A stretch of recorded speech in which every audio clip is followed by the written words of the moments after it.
Good morning, I'm Craig DeGrelli. It's Wednesday, December 4th, 2024, and these are your unbiased updates. Political unrest involving a key U.S. ally, what the South Korean president declared, the firestorm of reaction, and what happens from here. And massive breach, the foreign hack attack on telecommunications giants such as AT&T and Verizon. What you need to know this morning to protect your personal messages. From the Straight Arrow News Studio, bringing the stories that matter to you from across the United States and around the world, these are today's Unbiased Updates. It may have been short-lived, but the South Korean president's declaration of martial law could have implications for months to come, as 6 opposition parties have moved to impeach Yoon Suk-yeol. Martial law grants the military temporary rule during an emergency, which the president has the constitutional ability to declare.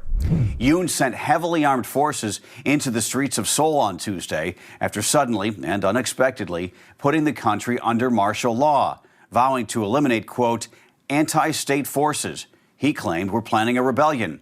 Action was swift, with protesters surrounding South Korea's parliament building and lawmakers climbing walls to get back into the building and using fire extinguishers to hold soldiers off so they could unanimously vote to cancel the martial law declaration just hours after it was put in place. Impeaching Yoon requires the support of 2/3 of the National Assembly and at least 6 of the country's 9 constitutional court justices. The liberal opposition Democratic Party holds a majority in the 300-seat parliament and has called for Yoon's resignation. One Democratic Party lawmaker said a vote on impeachment could come as early as Friday. Martial law is a sensitive subject in South Korea, which has only been a democracy since the 1980s. Before that, in the wake of the Korean War, which ended in 1953, multiple dictatorships emerged, with leaders often declaring martial law to prevent anti-government protests. South Korea is considered a key ally of the United States, and White House officials say they are, quote, monitoring the situation closely. The United States has about 28,000 troops stationed in South Korea. We turn now to President-elect Donald Trump's nominations for his incoming administration. 3 picks made headlines yesterday, including Chad Chronister, Trump's selection to lead the Drug Enforcement Administration. The sheriff of Hillsborough County, Florida, which includes Tampa, on Tuesday took his name out of the running to be DEA administrator, saying in a post on X, to have been nominated was an honor of a lifetime, but added, quote, as the gravity of this very responsibility set in, he concluded that he must respectfully withdraw from consideration. The nomination came under fire from some Trump supporters over Chronister's enforcement of COVID-19 restrictions during the pandemic. This marks the second Trump nominee to withdraw his name after former Congressman Matt Gaetz said he would not continue his bid to become Attorney General. Meantime, reports indicate Trump's nominee for FBI Director Kash Patel was the target of a possible Iran-backed cyberattack. Sources familiar with the situation telling multiple outlets, including ABC News and CBS News, that the alleged hackers targeted Patel's communications, but it was not clear how much data they were able to view. Patel held various roles during Trump's first term, including Chief of Staff of the Secretary of Defense. And there might be a change when it comes to the next Defense Secretary. The Wall Street Journal and other outlets are reporting this morning that Trump's pick, former Fox News anchor Pete Hegseth, and his future are in doubt. Since his nomination, Hegseth has been the subject of reports on allegations about his personal life, including claims of sexual misconduct, repeated intoxication, and rampant womanizing. Hegseth has denied those allegations. The Wall Street Journal and New York Post are both reporting Trump is considering Florida governor and former GOP presidential candidate Ron DeSantis as a possible replacement for Hegseth. DeSantis served in the U.S. Navy before becoming governor. Both Trump and DeSantis attended a memorial service Tuesday for fallen law enforcement officers in Palm Beach County, Florida. Hegseth has been meeting with Senate Republicans at the Capitol this week to try to rally support ahead of confirmation hearings. People close to the president-elect's team say talks of a replacement are in the early stages and the next 48 hours are crucial to Hegseth's future. To the courts now. President-elect Trump's lawyers have officially asked a judge to throw out his criminal conviction in his so-called hush money case. In May, a jury found Trump guilty of 34 charges in a scheme to illegally influence the 2016 election through a payment to a porn actor. She says she and Trump had sex. Donald Trump has long denied it.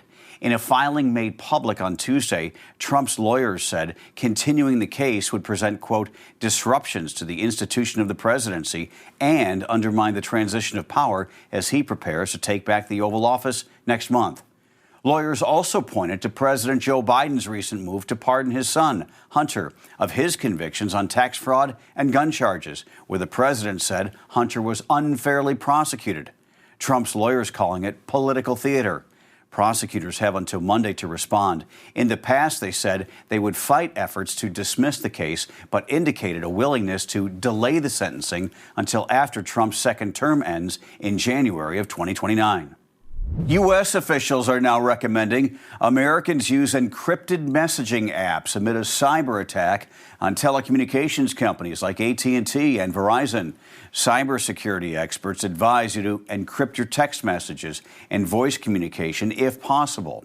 Microsoft says the hacking campaign, which they've nicknamed Salt Typhoon, is one of the biggest intelligence compromises in U.S. history and has not yet been fully stopped.